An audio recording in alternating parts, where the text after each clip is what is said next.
السلام علیکم ملګرو، زه یم نقیب ودان او تاسو ګورئ ودان ټیکنیکل یوټیوب چینل.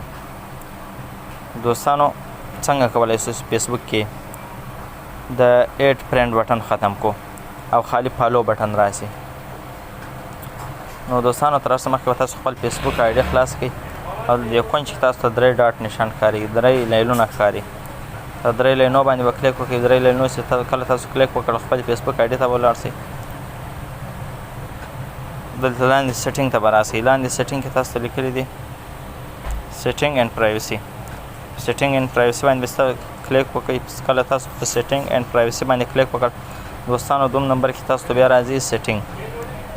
دا سیټینګ آپشن چې کوم د سیټینګ آپشن باندې به کلیک وکړئ.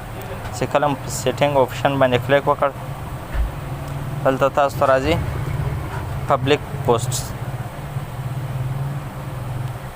په دې پبلیک پوسټ باندې به کلیک وکړئ. پبلیک پوسټ باندې پوسټ کله تاسو کلیک وکړ دا به ټول پبلیک کوي. مثلا دغه زما ټول پبلیک دي. دا کله تاسو ټول پبلیک کو بیا تاسو ته یو بل اپشن راځي پرایوسي سیټینګ. پرایوسي سیټینګ باندې به کلیک وکړئ. پرایوسي سیټینګ چې کله تاسو کلیک وکړ دوستانو دلته تاسو ته راځي we can send you your friend request.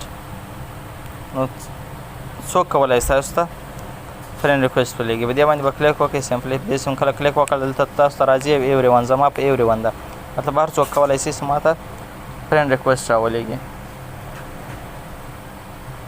نو په دې کې به تاسو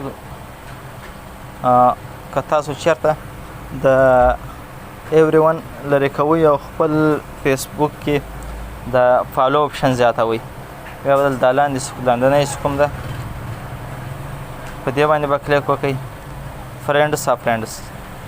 او په دې کې تاسو کله چې په دې باندې کلیک وکړ دوستانو په دې کې یوه خبره دا ده چې تاسو کوم ملګري دي هغو ته به ایډ فرینډ راړئ، یا ستاسو د ملګرو چې کوم ملګري دي هغو ته به هم ایډ فرینډ راړئ.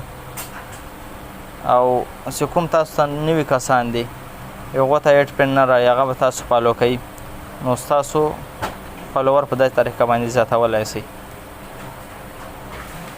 او دا تاسو په اسانۍ سره کولی شئ چې بېرته یې له خپل ایوری ون ته کوئ. مطلب چې هر څوک تاسو ته فرینډ ریکویسټ سره لیږلی شي. نو د نن ویډیو همدومره وه.